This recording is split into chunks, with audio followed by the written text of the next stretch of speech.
A routine park visit turns upside down when little Theo mistakes a stranger for his father, and the man doesn't walk away. For Monica, it was just another Sunday, until fate introduced her to the one she never saw coming. Before we get into the story, comment below where in the world you are watching from today. Nia Brooks checked her watch for the 5th time in as many minutes. Her flight had been delayed for 3 hours, and now she was going to be late getting home. After spending a week in Barbados, her first real vacation in 5 years, all she wanted was to get back to her small apartment in Atlanta, take a hot shower, and sleep in her own bed. Final boarding call for Flight 1872 to Atlanta, announced.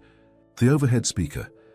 Nia grabbed her carry-on bag and hurried to the gate, joining the last few passengers boarding the plane. Finding her seat by the window, she stowed her bag and settled in, watching through the small oval window as the ground crew finished loading luggage into the belly of the aircraft.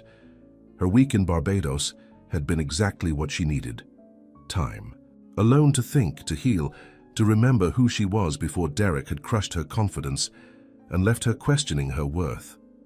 The trip had been a birthday gift to herself, paid for with savings from her florist shop, Petal and Stem, which she'd opened 3 years ago after working for other people since college. As the plane took off, Nia closed her eyes. She was proud of herself for taking this trip alone. It had been a small act of courage, but an important one. 6 hours later, exhausted and eager to get home, Nia made her way through Atlanta's crowded airport to baggage claim. The carousel was already spinning when she arrived, bags of all shapes and sizes circling around. She spotted a navy blue suitcase that looked like hers and quickly grabbed it, pulling up the handle and heading for the exit. In her hurry, she didn't notice that the luggage tag had a different name on it. On the other side of the country, Cassian Royce settled into the plush leather seat of his private jet. The Los Angeles skyline disappeared beneath the clouds as the aircraft climbed to cruising altitude. His assistant, Marcus, sat across from him, reviewing the schedule for their 3-day trip to New York. "The board meeting is at 9 a.m. tomorrow," Marcus said, not looking up from his tablet. Then lunch with the investors at noon, followed by the marketing presentation at 2 p.m. Cassian nodded, his face expressionless. At 32, he was one of the youngest CEOs in the lifestyle industry, having built Royce Enterprises from a small startup into a global brand in just 7 years. His success had come at a price, though. He couldn't remember the last time he'd felt truly excited about anything. Work, relationships, life in general. Everything had become a series of obligations and meetings. "I'm going to review the quarterly reports," Cassian said, reaching for the navy suitcase at his feet. "Make sure we're not disturbed for the next hour." Marcus nodded and moved to the front of the cabin, leaving Cassian alone with his thoughts and his work. Cassian unzipped the suitcase, expecting to find neatly folded dress shirts and his portfolio of documents. Instead, he froze. This wasn't his suitcase. Inside was a soft peach-colored scarf, folded carefully on top of summer dresses and casual clothes that definitely weren't his. A weathered leather journal with pressed flowers peeking from its pages lay next to a small glass bottle of perfume. Confused, Cassian picked up the perfume bottle. The label read Jasmine and Honey.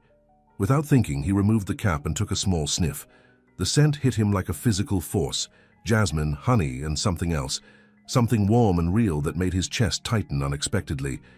It smelled like summer evenings, like comfort, like home. He set the bottle down carefully and noticed a small luggage tag on the handle that he'd missed before. Nia Brooks, it read, with an Atlanta address and phone number. Cassian should have been annoyed. Someone had taken his suitcase, which contained important documents for tomorrow's meetings. Instead, he found himself picking up the journal, running his fingers over the worn leather cover. He knew he shouldn't open it. These were someone's private thoughts, but he couldn't help flipping gently to where a pressed flower marked a page. A sketch of a small flower shop filled the page, with notes in neat handwriting about display, cases, and cooler placement. Petal and Stem expansion plan was written across the top. Underneath the journal was a slightly crumpled photograph. A woman stood on a beach at sunset, arms outstretched, face turned toward the ocean. Her curly hair blew in the wind, and even from the back, Cassian could tell she was laughing. He stared at the photo, then at the journal, then at the perfume. Something shifted inside him like a door opening in a room he'd forgotten existed. "Marcus," he called. His assistant appeared immediately. "Yes, sir?" "Someone took my suitcase by mistake. I need you to contact this woman." He handed Marcus the luggage tag, "and arrange to get my bag back as soon as possible." "Of course. I'll take care of it right away." Marcus took the tag. "Would you like me to notify the airline about the mix-up?" "No," Cassian said more sharply than he intended. "Just contact her directly." After Marcus left, Cassian picked up the perfume bottle again, turning it in his hands. He shouldn't care about the woman who owned these things. She was just a stranger who had inconvenienced him. And yet, he uncapped the bottle again and breathed in the scent of jasmine and honey. Nia arrived home dragging her suitcase up the stairs to her second-floor apartment. She kicked off her shoes at the door and pulled the suitcase to her bedroom. Too tired to unpack. Tomorrow would be soon enough. Right now, she just needed a shower and sleep. 3 hours later, she woke up feeling refreshed. Stretching, she decided to unpack before heading to her shop to check on things. She'd been closed for a week, but her assistant manager had kept the place running. Still, Nia was eager to get back to her flowers. She unzipped the suitcase and froze. These weren't her clothes. Instead of her summer dresses and casual wear, she found men's dress shirts, expensive suits, and a portfolio of business documents. "Oh no," she whispered, frantically searching for any identification. She found a business card tucked into the portfolio. Cassian Royce, CEO, Royce Enterprises. Nia's heart sank. She'd taken the wrong suitcase. And not just anyone's suitcase, she'd taken the luggage of a CEO. Panic rose in her chest as she reached for her phone to call the airline. Before she could dial, her phone rang with an unknown number. She answered cautiously. "Hello? Is this Nia Brooks?" asked a polite male voice. "Yes, it is. My name is Marcus Chen. I'm calling on behalf of Cassian Royce, CEO of Royce Enterprises. It appears there's been a mix-up with Mr. Royce's luggage at the airport today." Nia closed her eyes, mortified. "I'm so sorry. I just realized I have the wrong suitcase. I was in a hurry and they look exactly alike." "No need to apologize, Ms. Brooks. These things happen. Mr. Royce would like to arrange a meeting to exchange the bags as soon as possible." "Of course, I can bring it to the airport right away." "That won't be necessary. Mr. Royce will be in Atlanta tomorrow afternoon and would like to meet you at the Four Seasons Hotel downtown at 4 p.m. if that's convenient." Tomorrow? Nia had planned to spend the day at her shop, catching up after her absence, but she could hardly refuse. 4 o'clock tomorrow works for me, she said. "Excellent. Mr. Royce appreciates your cooperation." After hanging up, Nia stared at the expensive suitcase. Why would this CEO want to meet in person? Couldn't he just send someone to pick up the bag? She hoped he wasn't planning to sue her, or something equally horrible. Her journal was in that suitcase, and her favorite scarf, and the perfume her grandmother had given her before she died. The thought of a stranger looking through her things made her stomach knot. Back on his private jet, Cassian reviewed the new marketing materials Marcus had prepared for their meetings in New York, but his mind kept drifting back to the contents of the wrong suitcase, to the woman on the beach with her arms outstretched, to the scent of jasmine and honey. "Marcus," he said, interrupting his assistant's detailed explanation of the presentation, "I need to be in Atlanta tomorrow." Marcus blinked. "Atlanta? But the board meeting, reschedule it, and the investor lunch. We're flying to Atlanta after the marketing presentation." "May I ask why?" Cassian hesitated. He wasn't entirely sure himself. "The suitcase situation. I want to handle it personally." Marcus looked surprised but quickly recovered. "Of course, I've already arranged a meeting with Ms. Brooks at the Four Seasons at 4 p.m. tomorrow." "Good," Cassian said, turning back to the marketing materials. But he wasn't seeing the glossy photos and carefully crafted text. He was seeing pressed flowers and a journal full of dreams. He was remembering what it felt like to be moved by something, by someone. The next day, Nia stood nervously in the elegant lobby of the Four Seasons Hotel, Cassian Royce's navy suitcase at her side. She'd dressed carefully in her most professional outfit, a simple blue dress with a cardigan. but still felt out of place among the wealthy guests and polished staff. At exactly 4 p.m., the elevator doors opened, and a man stepped out. Naya recognized him immediately from the photos she'd found online last night. Cassian Royce was tall, with dark hair and sharp features that made him look stern and unapproachable. He wore a perfectly tailored grey suit that probably cost more than 3 months of her rent. He scanned the lobby, his eyes landing on her. For a moment, he seemed to freeze. Then he walked directly toward her, followed by a man she assumed was his assistant. "Ms. Brooks?" Cassian asked, his voice deeper than she expected. "Yes," she said, forcing a smile despite her nerves. "Mr. Royce, I'm so sorry about the mix-up. I was in a hurry, and the bags look identical and—" "It's fine," he interrupted, but not unkindly. His eyes were fixed on her face with an intensity that made her words trail off. "These things happen." An awkward silence fell between them. Nia gestured to the suitcase beside her. "Well, here's your bag. Everything should be exactly as it was." "Thank you." He nodded to his assistant, who stepped forward to take the suitcase. "And I have yours." The assistant produced her navy suitcase, setting it down beside her. "I hope nothing was damaged," Cassian said, still watching her with that strange intensity. "I'm sure it's fine," Nia replied, wondering why he was looking at her that way. Did she have something on her face? "Again, I'm really sorry about the trouble." "No trouble," he said. Then, unexpectedly, "Would you join me for coffee, to make up for the inconvenience I've caused you?" Nia blinked in surprise. "The inconvenience you've caused me?" A slight smile touched his lips. "You had to come all the way downtown to meet a stranger, when you probably had better things to do today." She couldn't argue with that, though she was puzzled by his request. Why would Cassian Royce, billionaire CEO, want to have coffee with her? Sure," she said. "Coffee would be nice." "Good." He turned to his assistant. "Marcus, take the bags up to the suite. Ms. Brooks and I will be in the lobby lounge." Marcus nodded and disappeared with both suitcases, leaving Nia alone with Cassian. "This way," he said, gesturing toward the elegant lounge area. As they walked, Nia caught a whiff of his cologne, expensive and subtle, nothing like Derek's overpowering, scent that had always given her a headache. They sat at a quiet table in the corner. A server appeared almost instantly to take their order. "Just black coffee for me," Cassian said. "Green tea with honey, please," Nia ordered. When the server left, Cassian leaned forward slightly. "So, Ms. Brooks—" "Nia, please," she interrupted. "Ms. Brooks makes me feel like I'm in trouble." That slight smile appeared again. "Nia, tell me about yourself." The directness of the question caught her off guard. "There's not much to tell. I own a small flower shop in Inman Park.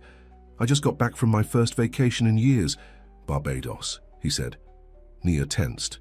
"How did you know that?"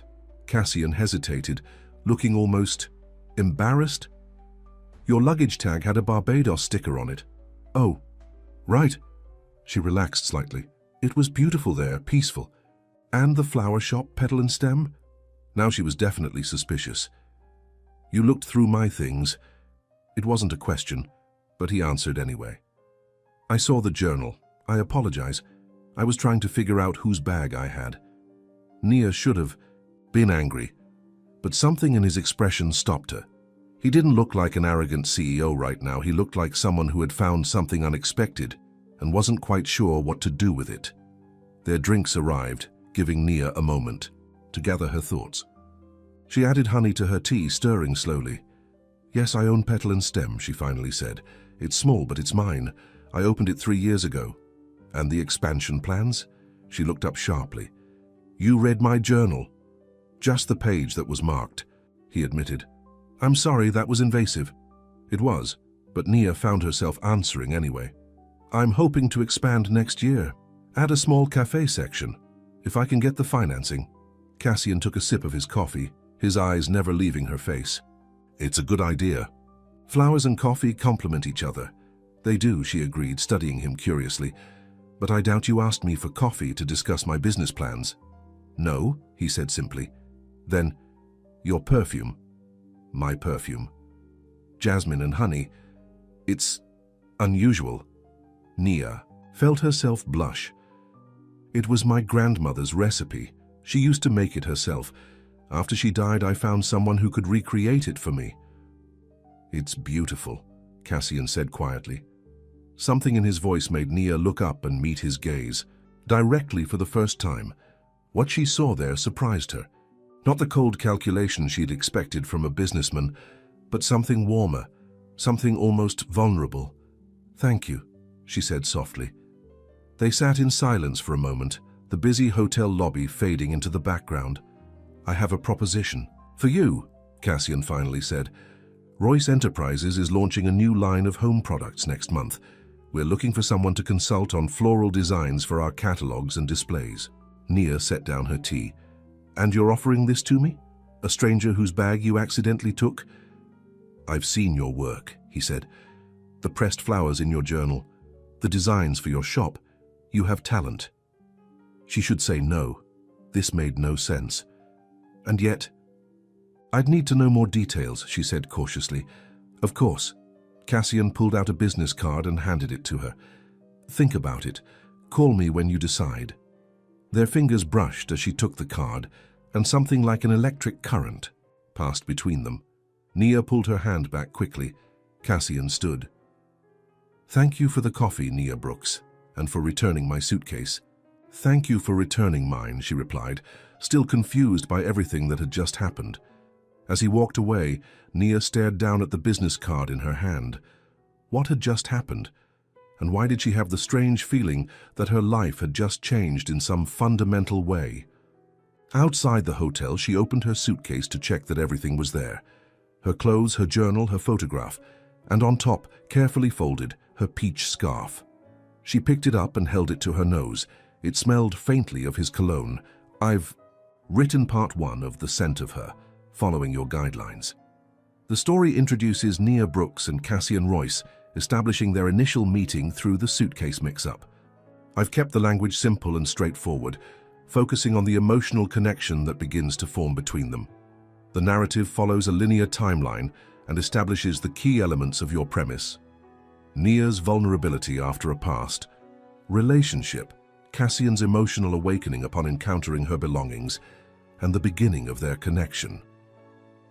3 days passed before Nia called the number on Cassian's business card. 3 days of telling herself this was crazy, that a man like Cassian Royce didn't just offer consulting jobs to strangers, that there had to be some catch, but curiosity finally won out. Sitting in the back office of her flower shop after closing time, surrounded by the day's leftover blooms, she dialed the number. It rang twice before he answered. Cassian Royce. His deep voice caught her off guard. She'd expected an assistant to answer. "Oh, hello, this is Nia Brooks." From the luggage mix-up, a pause. "Nia, I was beginning to think you weren't going to call." Something in his tone made her heart beat faster. "I've been busy with the shop, and honestly, I wasn't sure if your offer was serious." "I don't make offers I don't mean," he said simply. "Have you decided?" Nia twirled a loose strand of hair around her finger. "I'm interested, but I'd need more information. What exactly would this consulting job involve?" "It's easier to show you than explain over the phone. Are you free tomorrow afternoon? I could stop by your shop." "Tomorrow." Nia glanced around her small, somewhat cluttered store. It wasn't fancy like the places someone like him probably visited, but it was hers and she was proud of it. "Yes, I'm free after 3. The shop closes at 6. I'll be there at 4, he said. "And Nia?" "Yes?" "Thank you for calling." After hanging up, Nia sat motionless, staring at her phone. Why did she feel like she'd just agreed to something much bigger than a business meeting? The next day, Nia found herself cleaning the already clean shop, rearranging displays, and fussing, with her appearance more than usual. She'd changed outfits twice before settling on a simple green dress that brought out the gold flecks in her brown eyes. At exactly 4 o'clock, the bell above the door chimed. Cassian Royce stepped into Petal and Stem, and the small space suddenly seemed even smaller. He was dressed more casually than when she'd seen him at the hotel, in dark jeans and a grey button-down shirt, with the sleeves rolled up to reveal strong forearms. Without a suit jacket and tie, he looked less like a CEO and more like a man.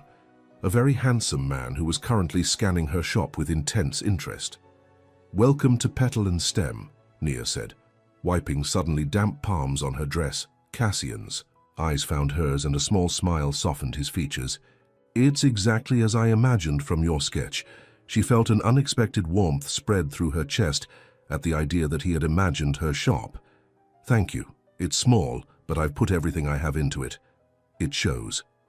He moved around the space, examining the displays of fresh flowers, the vintage cabinet she'd repurposed as a display case, the hand-painted signs. You have a gift for creating spaces that feel like home. The way he said that last word, almost like it was unfamiliar on his tongue, made Nia curious. Would you like something to drink? I have water, tea. Water is fine, thank you, Nia went to the small refrigerator behind the counter and retrieved 2 bottles of water. When she turned around, Cassian was studying a bouquet of wildflowers. These aren't like the arrangements in the front window, he observed as she handed him the water. No, she agreed. Those are more traditional. These are what I call honest flowers. Honest flowers? Nia smiled, relaxing a little as she talked about what she loved. They're not perfect, they're a little wild, a little unexpected, but that's what makes them beautiful. At least that's what I think. Cassian touched one of the blooms gently. I agree. For a moment they stood in silence, the late afternoon sun streaming through the windows, casting golden light across the shop. So, Nia finally said, about this consulting position. Cassian set down his water bottle and pulled out his phone. Royce Enterprises is launching a new home goods line next month. Candles, linens, decorative items. We want to incorporate floral elements in our marketing, but our current team is producing work that feels... He paused, searching for the right word. Artificial? Nia suggested. His eyes met hers and something passed between them, a moment of understanding. Exactly. I want something real, something that makes people feel something when they see it. He showed her photos of the current designs, sleek, perfect, and utterly soulless. They're technically good, Nia said diplomatically, but they lack warmth. That's what I've been trying to tell my marketing department. Cassian put away his phone. I'd like you to redesign our floral elements for the campaign, create arrangements that tell a story, that feel honest, as you put it. Nia's mind was already racing with ideas, but caution held her back. I don't have experience with corporate campaigns. That's exactly why I want you. You haven't been trained to create what's expected. You create what feels right. The conviction in his voice was flattering, but still Nia hesitated. I'd have to continue running my shop. I can't just drop everything. Of course, this would be part-time consulting. You'd work directly with me, no committees, no corporate red tape. Directly with you. That wasn't what Nia had expected. Don't you have more important things to do than oversee a floral design consultant? Something flickered in his eyes. Amusement, perhaps. I make time for things that matter. Before Nia could process what that might mean, the bell above the door chimed again. A middle-aged woman entered, glancing curiously between Nia and Cassian.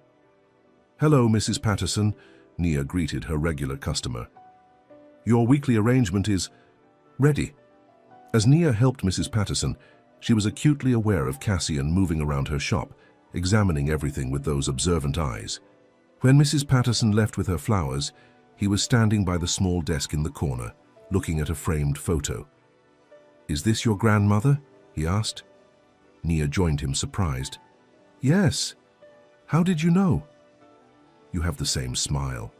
He set the frame down carefully. She's the one who made the perfume? Yes. She taught me everything I know about flowers. She believed they speak a language all their own. Nia touched the frame gently. She died 3 years ago, just before I opened this place. I'm sorry, Cassian said quietly. He seemed about to say more, but instead asked, Have you decided about the consulting position? Nia took a deep breath. Every practical part of her said this was too strange, too sudden, but something else, something deeper, was pulling her toward this opportunity. Toward him. Yes, she said. I'll do it. The smile that spread across his face transformed him completely. For a moment, Nia glimpsed what Cassian Royce might look like if he smiled more often. Good, he said. We can start next week. I'll have Marcus draw up a contract. "I have one condition," Nia said, surprising herself with her boldness. Cassian raised an eyebrow. "And that is?" "Tell me why you really offered me this job. It wasn't just because you saw my pressed flowers." For a long moment, Cassian was silent, his expression unreadable. Then he picked up his water bottle, took a sip, and set it down deliberately. "When I opened your suitcase," he finally said, "I found something I didn't know I was looking for." "What was that?" His eyes met hers, direct and honest. "A reminder that there are still things in this world that can surprise me, move me." He gestured around the shop. "You've created something real here, Nia. Something honest. That's rare in my world." The simple truth in his words took her breath away. "Thank you," she said softly. Cassian nodded once, then glanced at his watch. "I should go. I have a dinner meeting." "Of course." Nia walked him to the door, suddenly aware of how much taller he was, how his presence filled her small shop in a way that should have been intimidating, but somehow wasn't. At the door, he turned to face her. "I'll have Marcus send you the details. Tomorrow." "Okay." He hesitated, then added, "The perfume, the jasmine and honey. Do you wear it often?" The unexpected question made Nia blush. "Sometimes, when I want to remember her." Cassian nodded, a slight smile touching his lips. "It suits you." And then he was gone, leaving Nia standing in her doorway, wondering what had just happened and why she couldn't stop smiling. The following week passed in a blur. Nia received a contract offering far more money than she'd expected for her consulting services. She signed it after having her friend Lisa, who worked at a law firm, look it over. "This is legit," Lisa had said, sounding surprised. "But Nia, how did you meet Cassian Royce? He's like seriously rich and powerful. We just ran into each other," Nia replied, unwilling to explain the whole story. Now, as she entered the sleek downtown building that housed Royce Enterprises' Atlanta offices, Nia felt out of place. In her simple dress and cardigan, the receptionist, however, greeted her warmly. "Ms. Brooks, Mr. Royce is expecting you. Take the elevator to the top floor." The elevator ride gave Nia time to question her decision again. What was she doing here? She knew nothing about corporate marketing.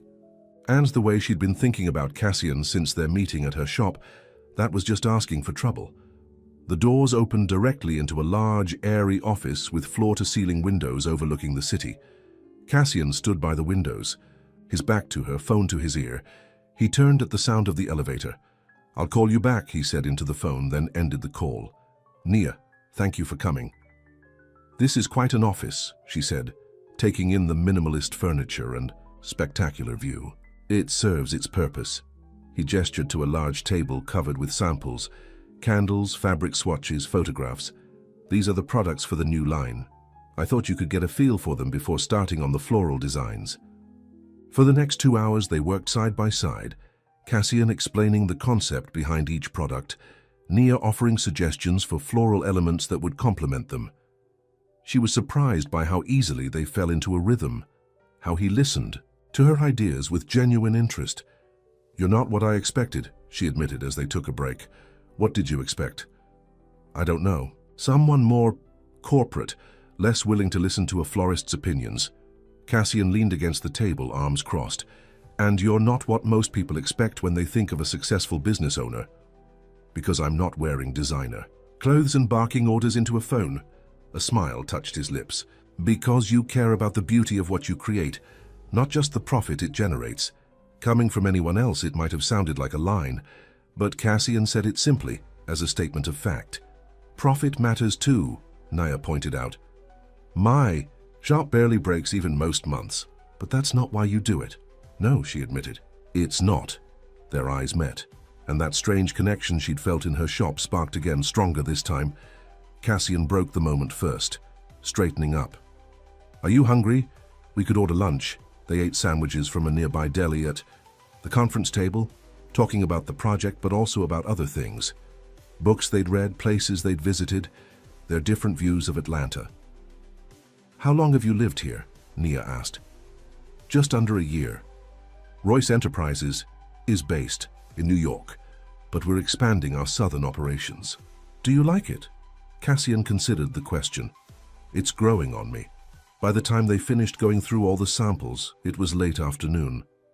I should get back to the shop, Nia said, gathering her notes. My assistant is probably wondering where I am.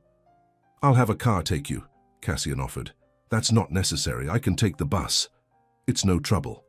Nia recognized the gentle stubbornness in his tone and gave in. All right, thank you. As they waited for the elevator, Cassian said, I'd like to see your initial design concepts by next week, if possible. I can do that. I already have some ideas. Good. He hesitated, then added, perhaps you could present them here, say Thursday, at 4? Nia nodded, trying to ignore the flutter in her stomach at the thought of seeing him again. Thursday works. The elevator arrived, and Nia stepped in. Just before the doors closed, Cassian added, wear the jasmine perfume. Over the next week, Nia poured herself into creating floral design concepts for Royce Enterprises.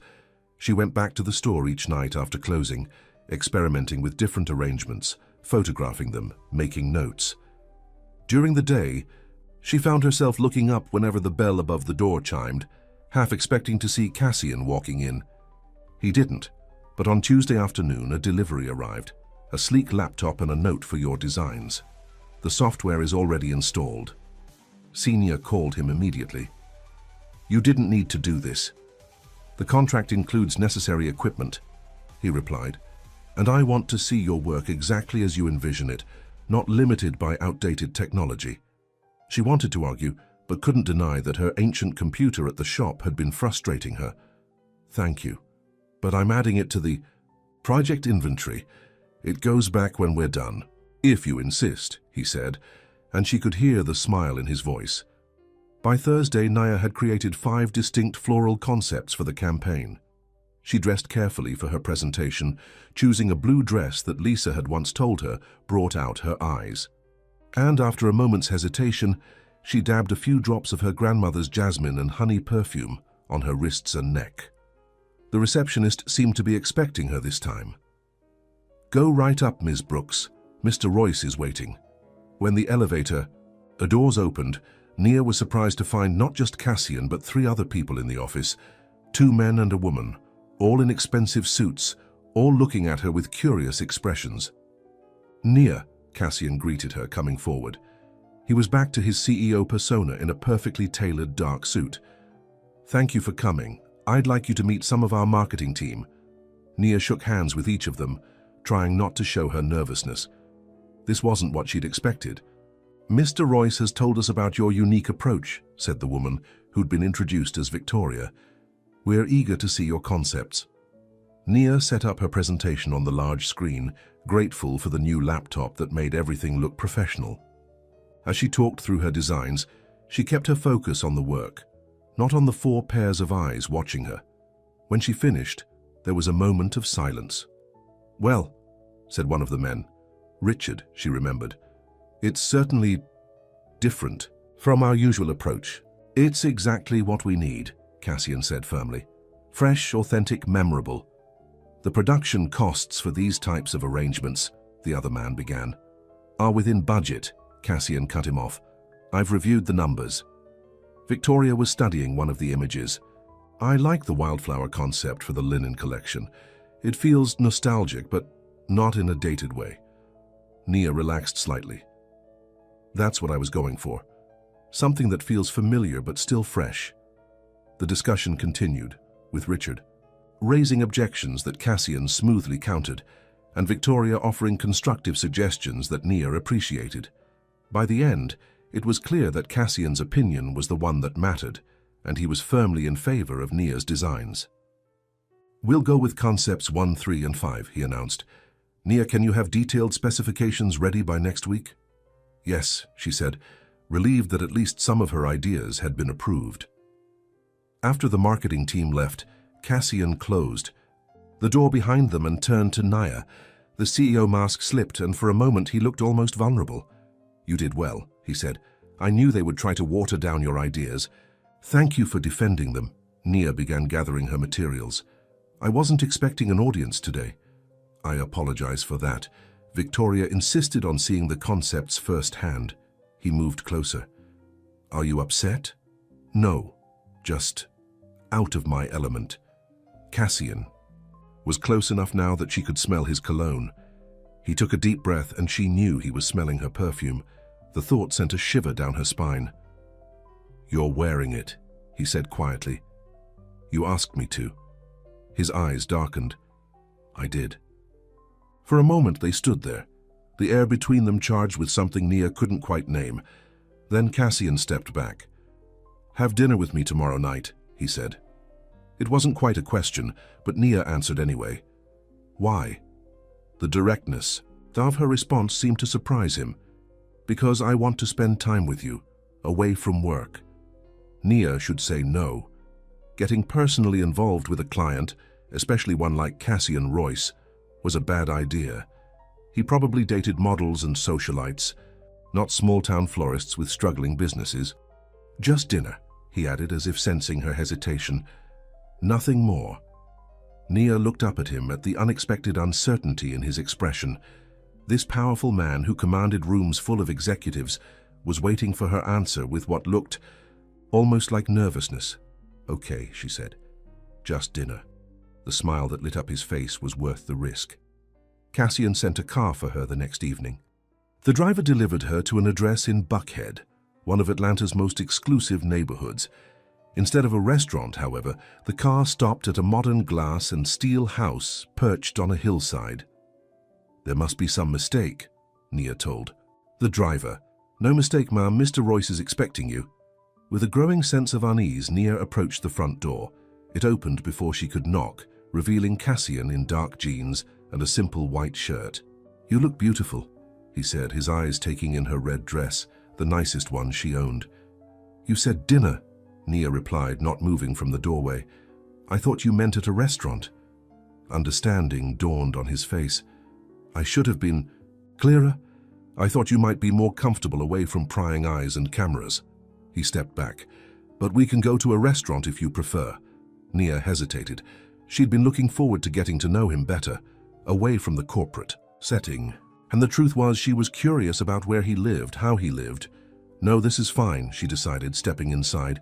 But next time, be more specific. Next time, he repeated, a smile playing at his lips. I like the sound of that. The interior of the house was just as impressive as the exterior, open and airy, with massive windows overlooking the city lights. But what surprised Nia most was how personal it felt. Art on the walls, books on shelves, a kitchen that looked actually used. This isn't what I expected, she admitted, as he led her through the house. What did you expect? Something more sterile, less lived in. Cassian laughed, a warm sound that Nia realized she hadn't heard before. I do live here despite what my schedule might suggest. He led her to a terrace where a table was set for dinner, candles flickering in the gentle evening breeze. The view of Atlanta spread out below them was breathtaking. Did you cook? Nia asked, genuinely curious. I did. He pulled out a chair for her. Don't look so surprised. I wasn't always a CEO with a staff. Over a dinner of perfectly cooked salmon and roasted vegetables, they talked, really talked. Cassian told her about growing up in a small town in Massachusetts, working his way through college, starting his company from nothing. Nia shared stories of her childhood in rural Georgia, her grandmother's flower garden, her dreams for her shop. Why flowers? Cassian asked as they lingered over dessert, a simple but delicious chocolate cake. Nia considered the question. They're honest. They bloom, they fade, they return again. There's a rhythm to them, a purpose, and they bring joy to people. She smiled. My grandmother used to say that flowers speak when words fail. Your grandmother sounds like a wise woman. She was. Nia took a sip of wine. Your turn. Why build a lifestyle empire? What drives you? Cassian was quiet for a moment, swirling, the wine in his glass. Initially, proving I could, making something from nothing. He set the glass down. Now? I'm not sure anymore. The admission surprised her. You've built an incredible company, isn't that enough? It should be. His eyes met hers across the table. But lately, I've been wondering if I've been focusing on the wrong things. Like what? Creating products. People want versus creating things that actually matter, that make a difference. He smiled ruefully. That probably sounds ridiculous coming from me. No, Nia said softly. It sounds human. Something shifted in his expression then, a softening. A vulnerability she hadn't seen before. For a moment, she saw past the successful CEO to the man beneath, a man who perhaps was more lost than he appeared. As the evening wound down, Cassian walked her to the waiting car.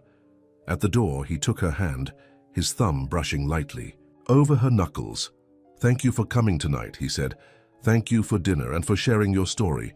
He stepped closer, and Nia's heart raced. Was he going to kiss her? Did she want him to? Instead, he lifted her hand and pressed a gentle kiss to her palm. "Good night, Nia Brooks." The gesture was so unexpected, so intimate, that it left her breathless. "Good night, Cassian." As the car pulled away, Nia leaned back against the seat, her palm still tingling where his lips had touched. She was falling for him, she realized. Falling for a man who lived in a different world than hers, whose life was filled with board meetings and private jets and corporate decisions. A man who, despite all that, had looked at her across a candlelit table with something like longing in his eyes. What was she getting herself into?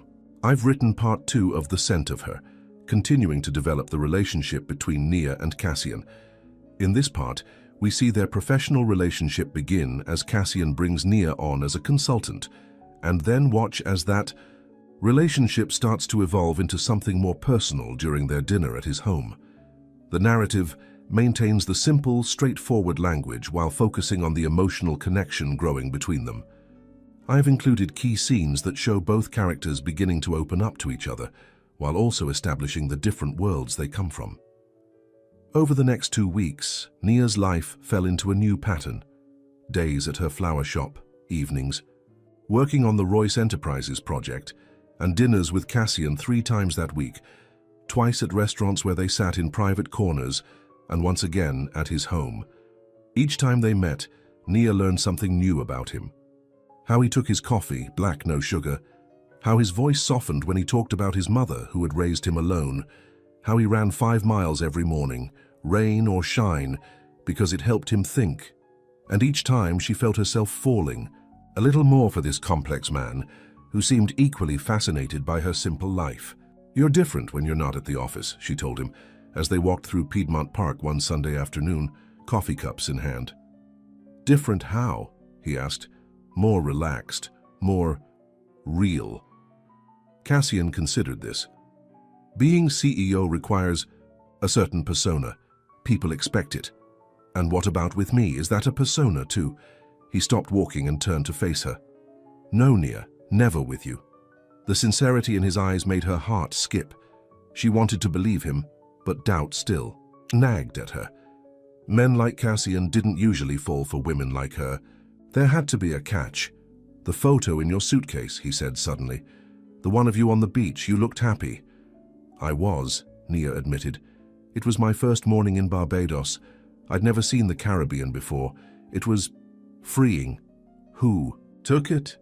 "A woman I met at the hotel. She saw me standing there and offered." Cassian nodded, seeming pleased by her answer, though Nia wasn't sure why he'd asked. They continued walking, close but not touching, until Cassian's phone rang.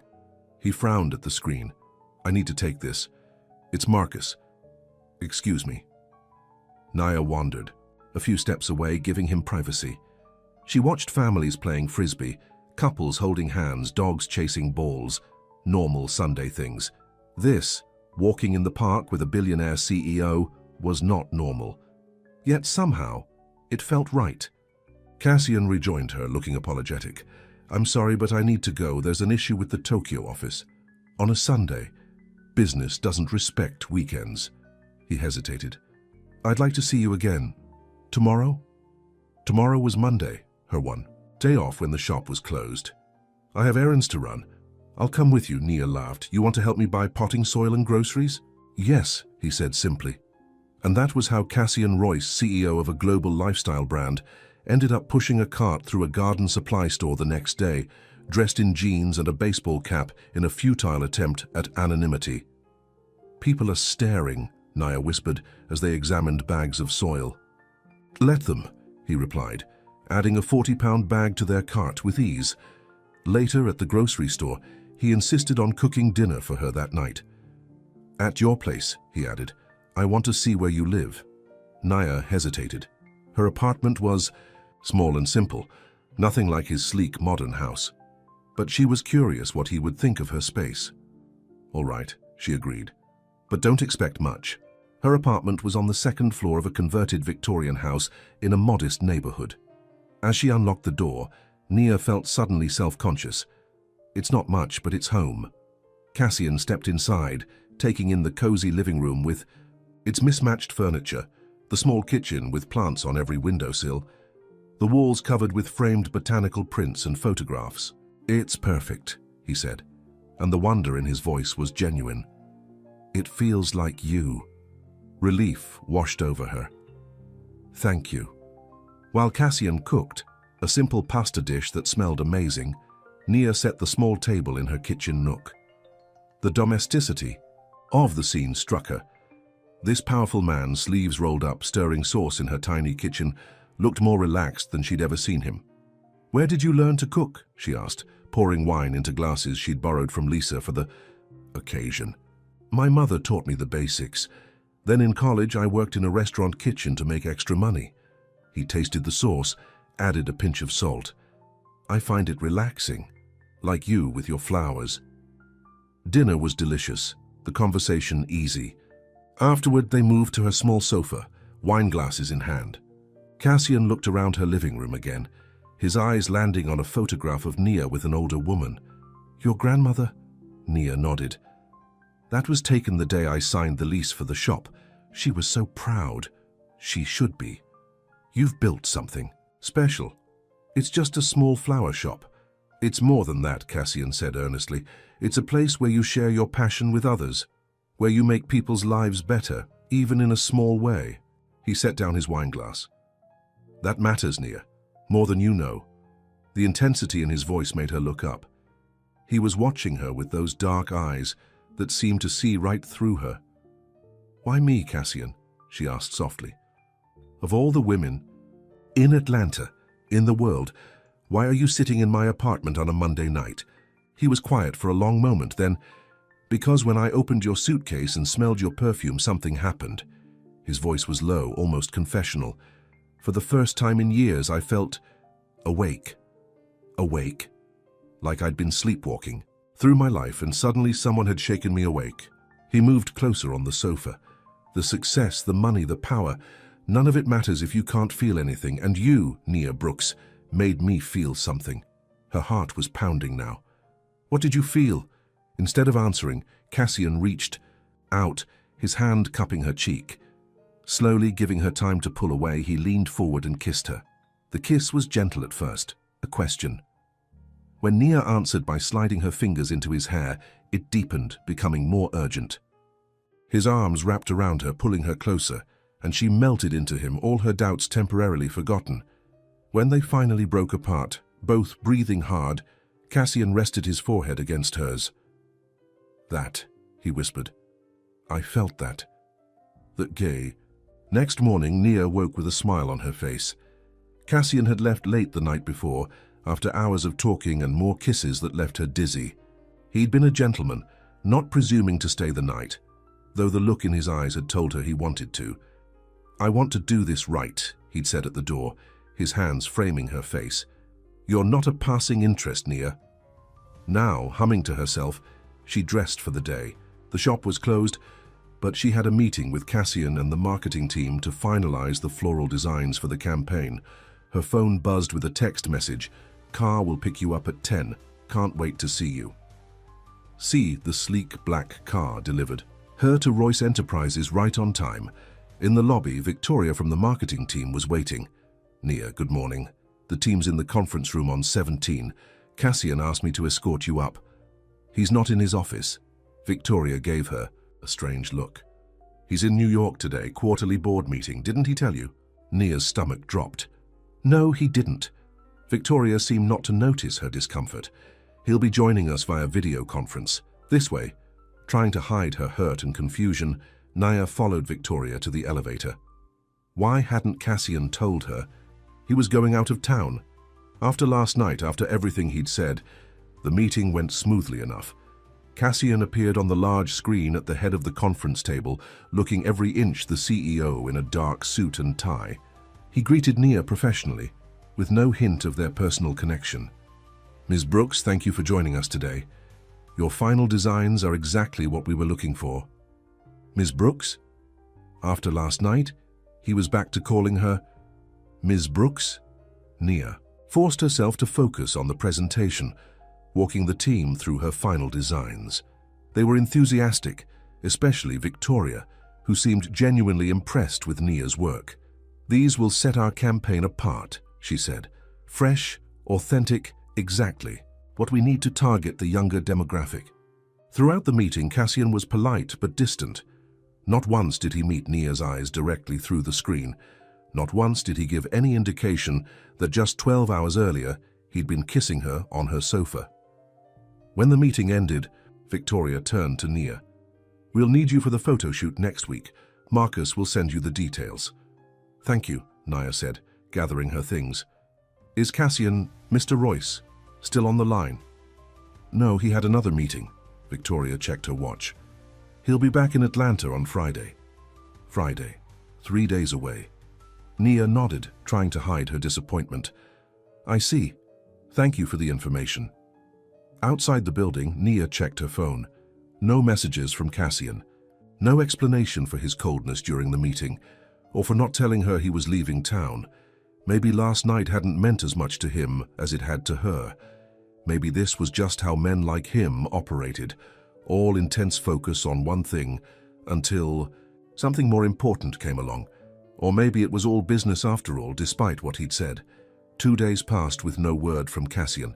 Nia threw herself into her work at the shop, trying not to check her phone every 5 minutes. Lisa stopped by on Wednesday afternoon, immediately sensing something was wrong.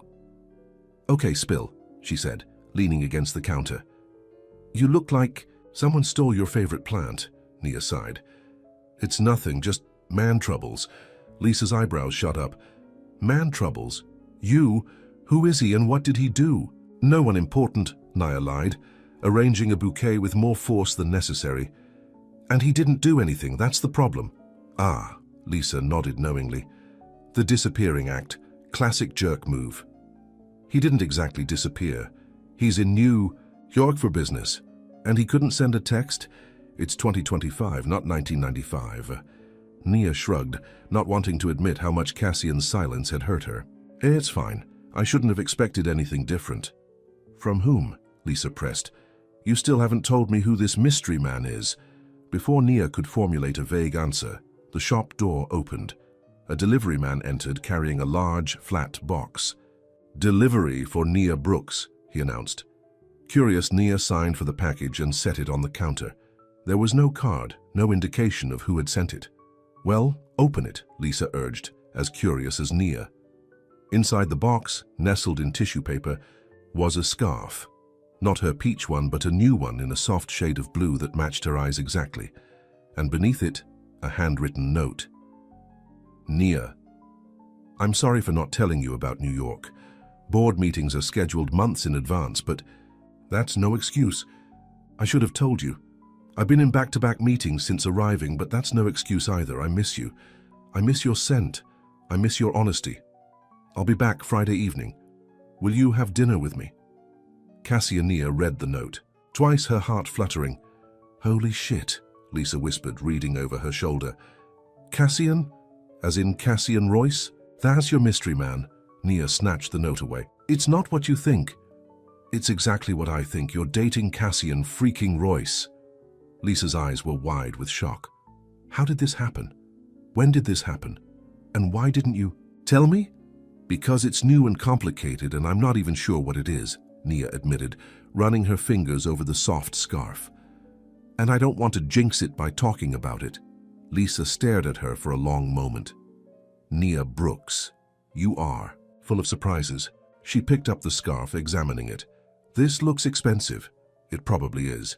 Nia took it back, folding it carefully. "Too expensive." "Are you going to have dinner with him?" Nia hesitated.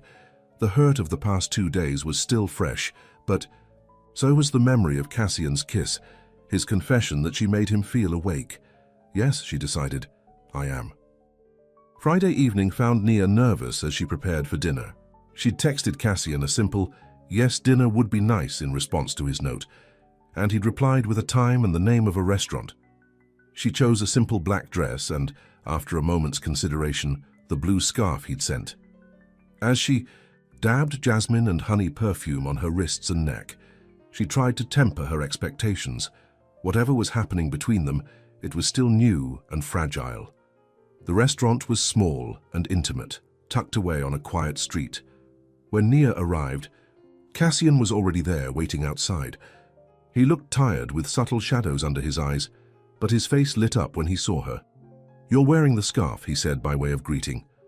"It matches my eyes," Nia replied, not quite ready to fall back into easy familiarity. He seemed to understand her reserve. "I deserve that. I handled things badly." Inside, they were led to a secluded table in the back. After they ordered, Cassian reached across the table, his hand open, inviting but not demanding. After a moment, Nia placed her hand in his. "I'm not good at this," he admitted. "At whatever is happening between us, my last relationship ended 2 years ago, and it was different." Different how? More transactional. More about what we could do for each other's careers than about any real connection. He squeezed her hand gently. "What I feel with you is new for me. It scares me a little." His honesty disarmed her. "It scares me too." "Because of Derek?" He asked, surprising her. "How did you know about Derek?" A slight flush colored Cassian's cheeks. "Marcus is very thorough. When I asked him to find out who owned the suitcase, he did a basic background check." Nia pulled her hand away. "You had me investigated?" "Not extensively," Cassian hurried to explain. "Just basic public information. I was trying to understand who you were before we met." Nia wasn't sure how to feel about that. On one hand, it was an invasion of privacy. On the other hand, she'd probably have done the same if their positions were reversed. "What did you find out about Derek?" she asked finally. "Just that you were engaged, and that he called it off a month before the wedding." Cassian's jaw tightened. "And that he left Atlanta shortly after to take a job in Chicago." "He didn't just call it off," Nia said, the old pain surfacing despite her best efforts. "He told me I wasn't ambitious enough, that he couldn't see himself with someone who was content to just sell flowers for the rest of her life." She took a sip of water. "He said he needed someone who would help his career, not hold him back." "He's an idiot," Cassian said flatly. Despite herself, Nia laughed. "That's one word for him. I have others, but they're not appropriate for dinner conversation." Their food arrived, temporarily halting the conversation. As they ate, Nia found her anger fading. Cassian had made a mistake in not telling her about his trip, but he'd apologized. And he'd been honest about his feelings, which was more than Derek had ever been. "So," she said after a while, "how was New York?" "Productive but exhausting." Cassian set down his fork. "The board approved the new product line. Your designs were a big hit. That's good news." "It is." He hesitated. "There's something else I need to tell you." Nia tensed. Here it comes, she thought. The catch. "The campaign launches in 2 weeks in New York. I'd like you to come with me." "To New York?" Nia was surprised. "Why?" "Because you're the creative force behind the floral designs, and because—" He paused. "Because I don't want to be away from you again." The sincerity in his voice made her heart race. "I've never been to New York." "Then it's settled. You'll come." He smiled, that rare, transformative smile that made him look younger, more carefree. "I'll show you the city, the real New York, not just the tourist spots." Nia hesitated. "I'd need to find someone to watch the shop." "I'll help. Whatever you need." His eagerness was endearing. Despite her lingering concerns about their different worlds, Nia found herself nodding. "All right, I'll come to New York." After dinner, Cassian walked her to her car, his hand at the small of her back. In the quiet parking lot, he turned to face her. "I missed you," he said softly. "More than I expected to." "I missed you too," Nia admitted, "even though I was angry with you." I deserved your anger. His hand came up to touch the scarf around her neck. Can I make it up to you? Nia looked up at him, at the vulnerability in his eyes. You already have. This time she was the one who initiated the kiss, rising on her tiptoes to press her lips to his. He responded immediately, his arms encircling her waist, pulling her close. The scent of his cologne mingled with her perfume, creating something new, something that belonged just to them. When they broke apart, Cassian rested his forehead against hers. Come home with me tonight, he whispered.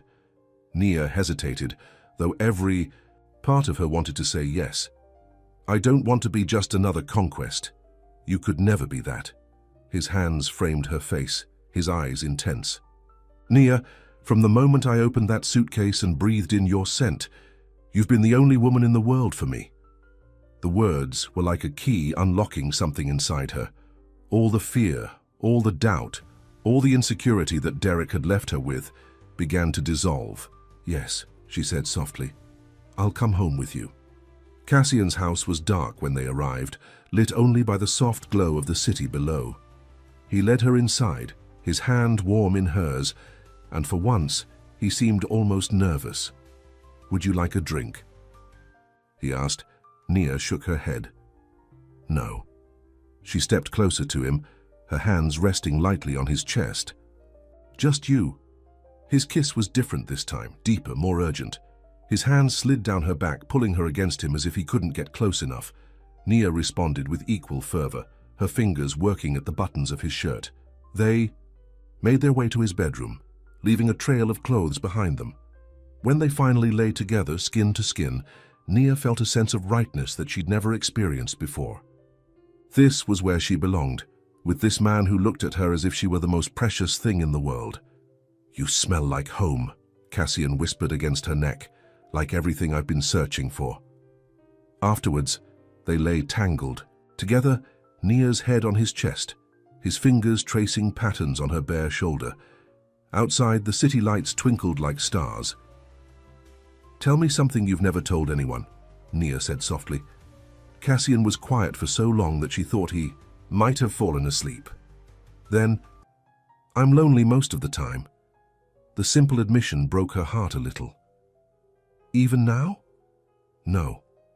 His arms tightened around her. Not with you. She raised herself up on one elbow to look at him. In the dim light, his face was softer, more vulnerable. Why me, Cassian? There must be dozens of women who would love to be with you. Because none of them see me. They see the CEO, the billionaire, the public figure. His hand came up to cup her cheek. You see me, Nia.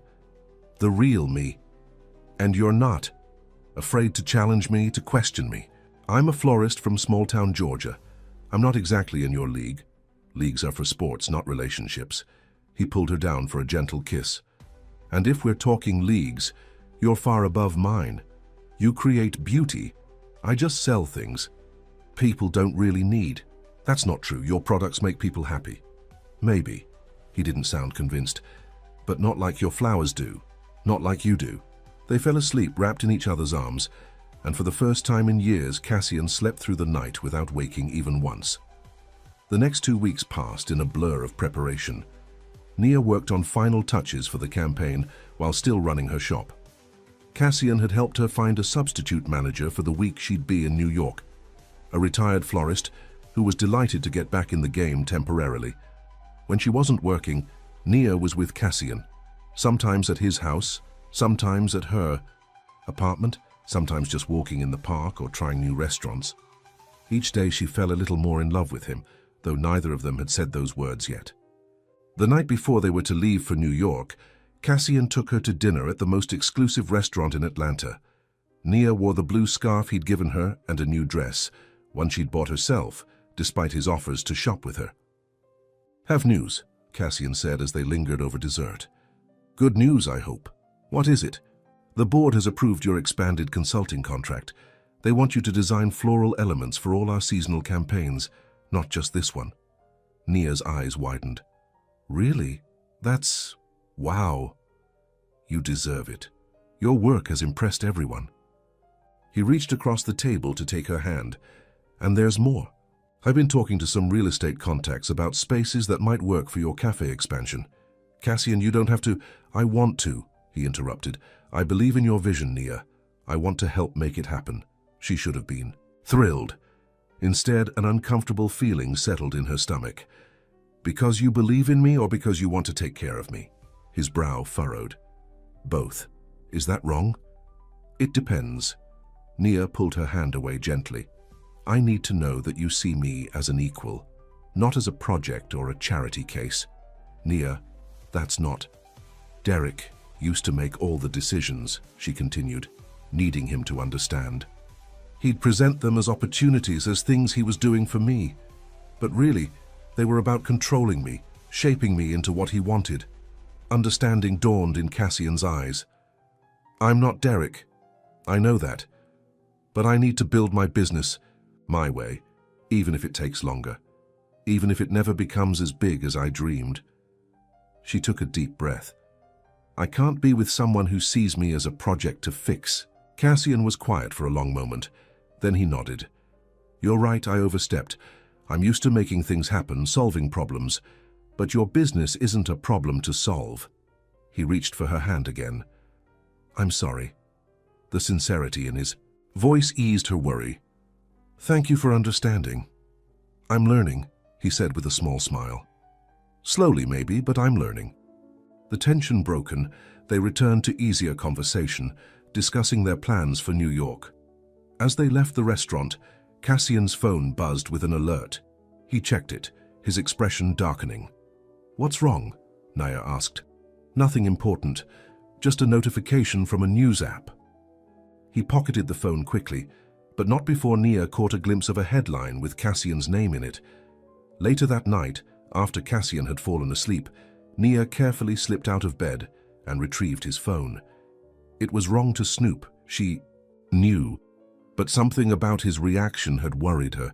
The notification was still there. She opened it, her heart pounding. Business Insider, Royce Enterprises CEO Cassian Royce spotted with unknown woman. Sources say billionaire bachelor may be off the market. Below the headline was a photo of the two of them, walking hand in hand in the park the previous weekend. Nia's face was clearly visible, while Cassian's was partially turned away. With shaking hands, she opened a web browser and searched Cassian's name. More articles appeared, all speculating about his new mystery woman. One site had even identified her.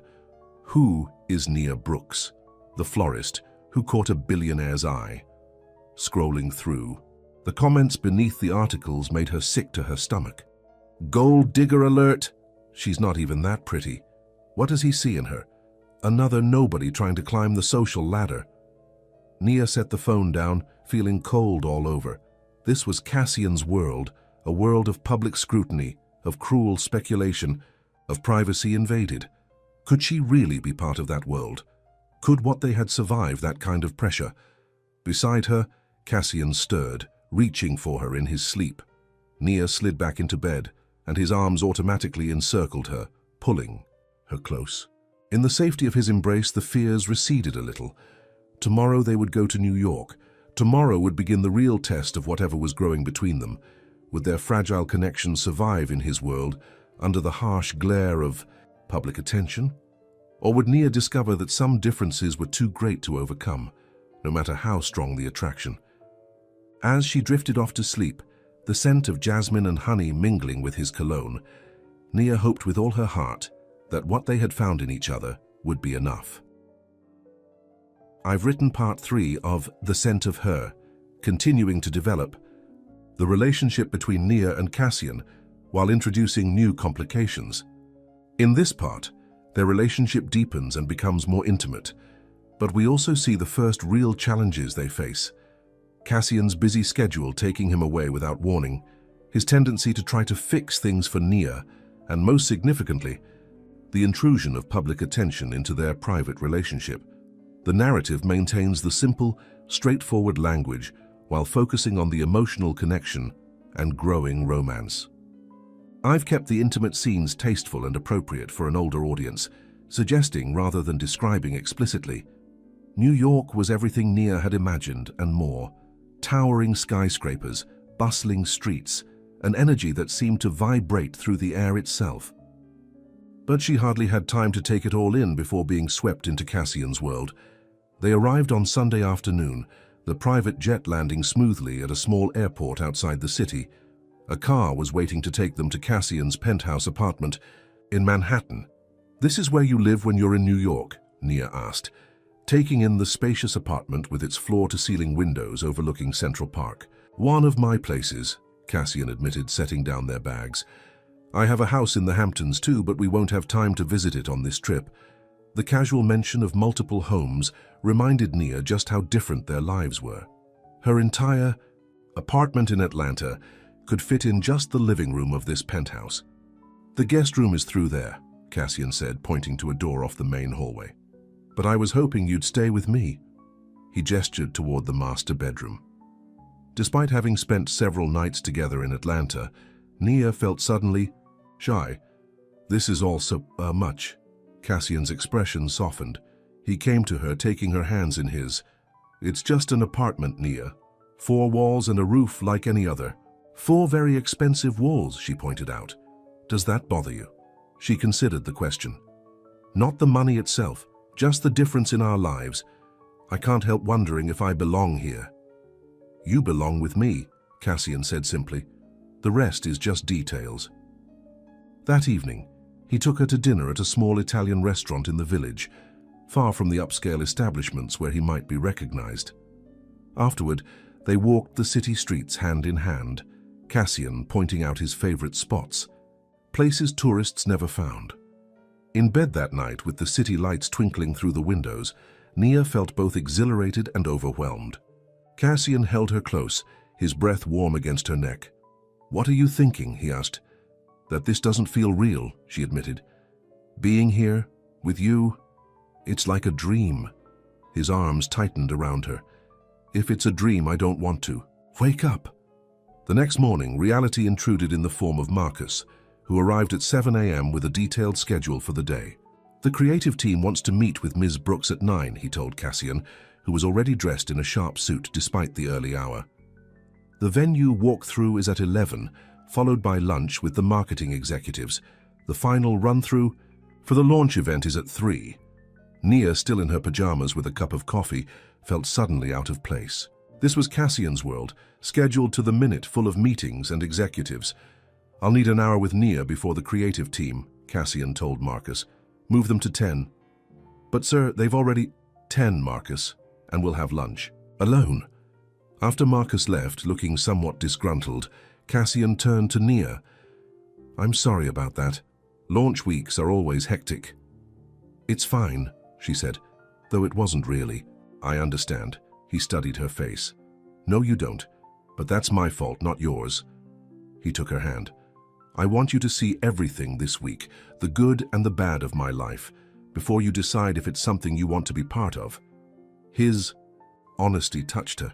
"I'm already part of it, aren't I? At least for this week. For much longer than that, if I have anything to say about it." He kissed her gently. "Now, get dressed. I want to show you something before our day officially begins." Hour later, they stood on the rooftop terrace of Cassian's building.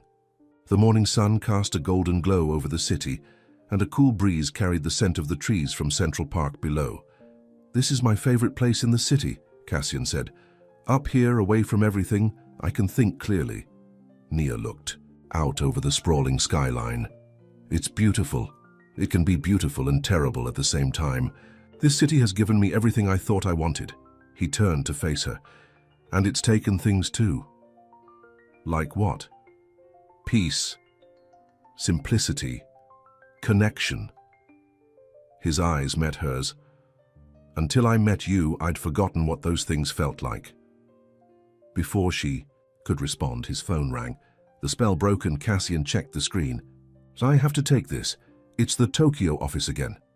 As he stepped away to take the call, Nia stayed by the railing, looking out at the city.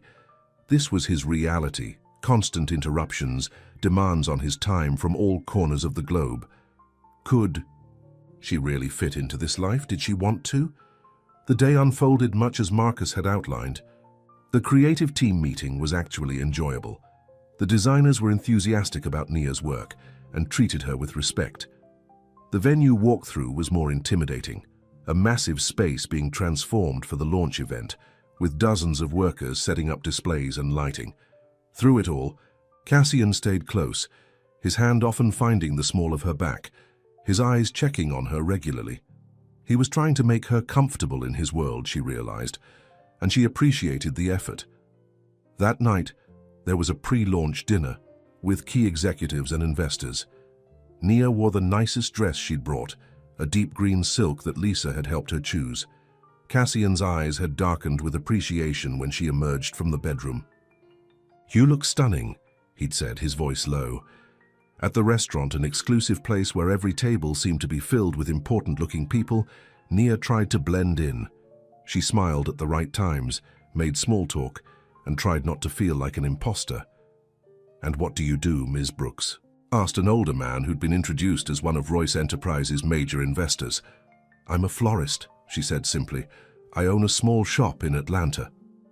"How quaint," the man replied, his tone making it clear he found it anything but impressive. Before Nia could respond, Cassian's arm slid around her waist. "Nia's floral designs are the centerpiece of our new campaign," he said, his voice pleasant but with a steel undertone. "Her work has been praised by everyone on the creative team." The man backtracked quickly. Of course. I look forward to seeing it tomorrow." Later, in the car back to the apartment, Nia was quiet. "What's wrong?" Cassian asked, taking her hand. "Nothing, it's just—" She hesitated. "They all looked at me like I was some curiosity." "The quaint florist you brought along as your latest project." Cassian's jaw tightened. "You're not a project, Nia." "I know that, but they don't." She looked out at the city lights passing by. "And I'm not sure I belong in that world." "You belong, wherever you want to belong." He turned her face gently toward him. "And I want you to belong with me." The simple declaration melted some of her anxiety. "I want that too. I'm just not sure how it works, practically speaking." "We'll figure it out together." His thumb brushed her cheek. "One day at a time." Back at the penthouse, he showed her how much he wanted her to belong with him, his hands and lips erasing all her doubts, at least temporarily. But in the morning, as she watched him dress for the launch day, another perfect suit, another scheduled minute, the doubts crept back in. The launch event was more elaborate than Nia had imagined. The venue had been transformed into a series of living spaces, each showcasing products from the new line, and throughout, her floral designs took center stage, wild natural arrangements that brought life and warmth to the sleek displays. "It's beautiful," Victoria from marketing told her, genuine admiration in her voice. "You've given our products a soul they didn't have." Before Cassian was in full CEO mode, moving from group to group, shaking hands, answering questions. But his eyes found Nia regularly across the room, and each time he gave her a small private smile that made her heart flutter. As the event wound down, Nia found herself cornered by a stylish woman with a press badge. "Nia Brooks, right? I'm Stephanie Chen from Style Weekly. Can I ask you a few questions about your relationship with Cassian Royce?" Nia froze. "I'm just the floral consultant for the campaign." Stephanie smiled, not unkindly. "Honey, no one believes that. You two have been photographed together multiple times in Atlanta, and the way he looks at you, that's not a business relationship." Before Nia could respond, Marcus appeared at her side. "Ms. Brooks is needed for a press photo with the creative team," he said smoothly, leading her away. "Thank you," Nia whispered.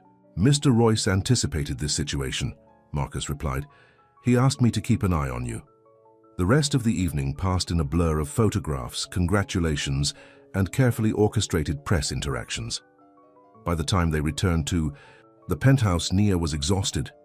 "You were amazing," Cassian told her, loosening his tie as they entered the apartment. "Everyone loved your designs." "It was overwhelming," Nia admitted, slipping off her heels. "But exciting too. I've never been part of something so big before." Cassian smiled, that rare, genuine smile that transformed his face. "Get used to it. Your talent deserves to be seen." They were interrupted by Cassian's phone ringing. Again. He checked the screen, frowning. I need to take this. It's the board chairman. As he stepped into his office to take the call, Nia wandered to the windows, looking out at the city lights. This had been Cassian's life for years. Constant calls, meetings, demands on his time. And now the press was interested in their relationship. Could she really handle this? The scrutiny, the judgments, the loss of privacy? Her phone buzzed with a text from Lisa. OMG, you're on the Society page website. Billionaire CEO's mystery woman identified. With a sinking feeling, Nia searched for the article. There she was, in a photo taken that very evening, standing next to Cassian. The caption read, Cassian Royce with rumored girlfriend Nia Brooks, a florist from Atlanta. The article was filled with speculation about their relationship, including quotes from sources close to the couple that Nia knew were completely fabricated. When Cassian emerged from his office 20 minutes later, he found her still staring at her phone. What's wrong? He asked, coming to sit beside her on the sofa. Wordlessly, she showed him the article. His expression darkened as he read it. I'm sorry, he said finally. This is my fault. I should have been more careful. Is this what your life is always like? People making up stories about you, invading your privacy? Unfortunately, yes. He set the phone down. It comes with the position. Usually I ignore it, but I understand if it's too much for you. Nia was quiet, thinking, that reporter tonight, she was going to ask me about us. I know. That's why I asked Marcus to keep an eye on you. Cassian ran a hand through his hair, a rare gesture of frustration. Nia, I can't promise this won't happen again. Being with me means dealing with this kind of attention sometimes. The honesty in his voice touched her. He wasn't trying to sugarcoat the reality of his life. I need to think about whether I can handle that, she said finally. It's a lot to process. Cassian nodded, his face solemn. I understand. That night, for the first time since they'd become intimate, they slept without touching, a small space between them that felt much larger than it was. The next day was their last in New York. Cassian had meetings in the morning, but he'd promised to take the afternoon off to show Nia more of the city. She spent the morning alone in the penthouse, thinking about everything that had happened, everything she'd seen of Cassian's world. By the time he returned, she had made a decision. Let's go for a walk, she suggested. I need some fresh air. They walked through Central Park, the early spring sunshine warming the day. Neither spoke much, both aware that something important was hovering between them. Finally, on a quiet path away from the crowds, Nia stopped. I've been thinking about us, about whether this can work. Cassian's face was carefully neutral, but she could see the tension in his shoulders. And I'm scared, she admitted. Your world is so different from mine.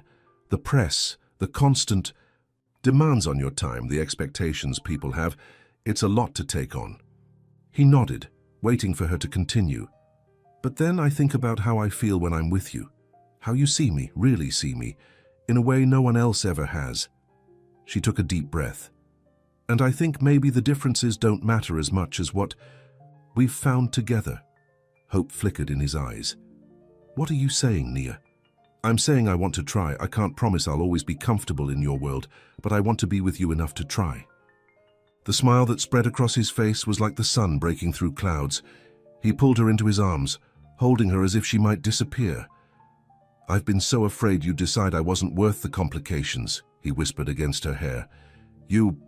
She said simply. You make me feel brave, Cassian, brave enough to take this risk. He pulled back to look at her, his eyes intense. I love you, Nia Brooks. I think I've loved you since I first smelled your perfume and felt something wake up inside me. The words sent a wave of joy through her. I love you too. Even when you drive me crazy with your controlling tendencies and your constant phone calls. He laughed, a free, happy sound that made passers-by smile. I'm working on those. And I'm working on believing I deserve someone like you. You deserve more, he said seriously. But I'm selfish enough to want you anyway. They walked back to the penthouse hand in hand, making plans. Cassian would spend more time in Atlanta. Nia would occasionally join him in New York. They would take it one day at a time, learning to navigate each other's worlds.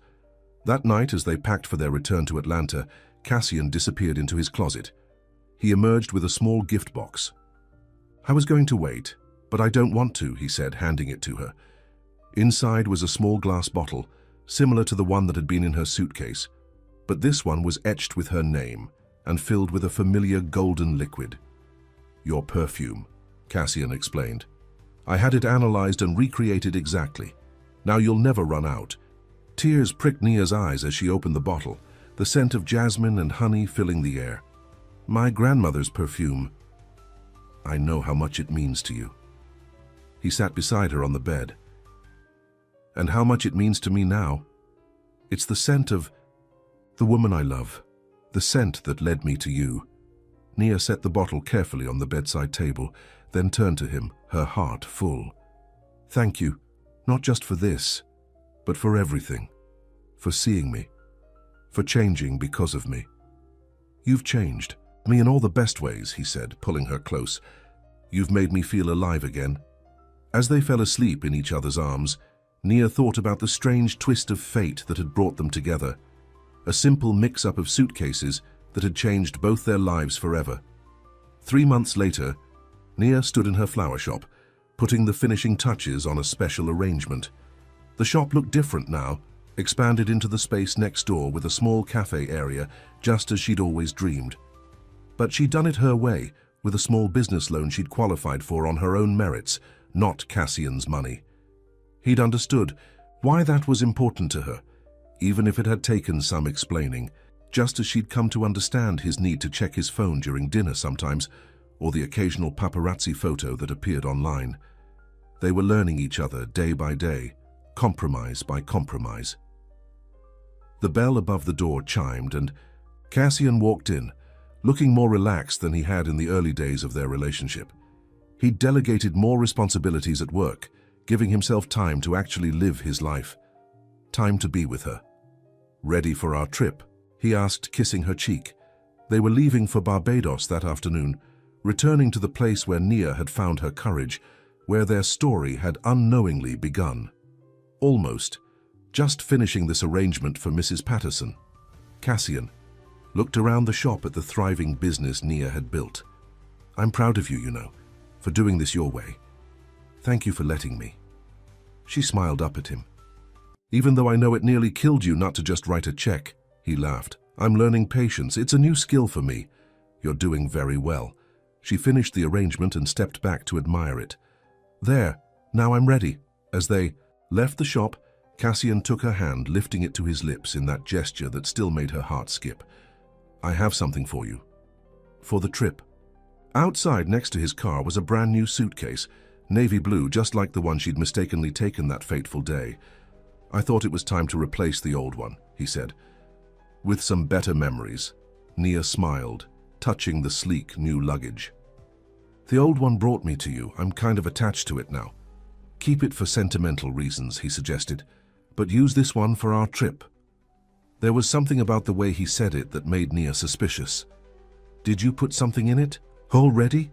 A smile played at his lips. "Maybe." Later, as they prepared to board Cassian's private jet, Nia finally had a chance to open the new suitcase. Inside, nestled among tissue paper, was her peach scarf, the one that had been in her suitcase the day they met, and beneath it a small velvet box. Her heart pounding, Nia lifted the box and opened it. Inside was a beautiful ring, simple yet elegant, with a diamond that caught the light like a drop of water. "Cassian," she breathed, turning to find him watching her with love in his eyes. "I was going to wait until we got to Barbados," he said. "Do it properly on the beach, but I'm not very patient, remember." He took the box from her trembling hands, removed the ring and dropped to one knee right there on the tarmac. "Nia Brooks, you changed my life the day I opened that suitcase and breathed in your scent. You woke me up, made me feel again, showed me what really matters." His voice was steady, his eyes never leaving hers. "Will you marry me?" Tears blurred Nia's vision as she nodded. Yes, I will." As he slid the ring onto her finger, then stood to kiss her, Nia thought of her grandmother's words.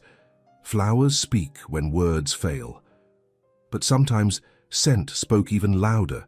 the language of memory, of comfort, of home. And for Cassian and Nia, the scent of jasmine and honey would always be the beginning of their story. The scent that had led him to her, across an airport mix-up, across their different worlds, to this moment of perfect certainty. "I love you," she whispered against his lips. "I love you too," he replied, more than any words could say. But the words weren't necessary. The scent of her perfume mingling with his cologne said everything their hearts needed to hear.